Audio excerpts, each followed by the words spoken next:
Каспий Pay қосымшасында оңайлатылған режимде кірістен 3% салық қалай төленеді? Салық сервисін ашыңыз.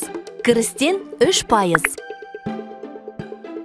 Бизнесіңіздің тіркелген жері бойынша салық органын таңдаңыз. 1414 нөмірі бойынша салық органының мекен жайын біле аласыз. Бизнесіңіздің жарты жылдықтағы кірісін көрсетіңіз. Әр жолда есептеу үшін көмек сөзді пайдаланыңыз.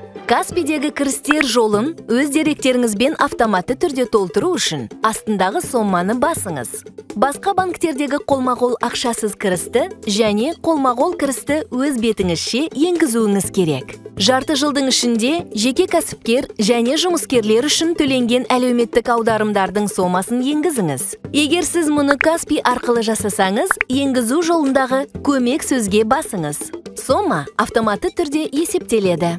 Егер бір жұмыскердің бір айдағы орташа жалақысы жеке кәсіпкер 23 АЕК немесе одан көп, жауапкершілігі шектеулі серіктестігі 29 АЕК немесе одан көп болса, онда түзетуді қолдану керек. Ол салық сомасын азайтуға мүмкіндік береді.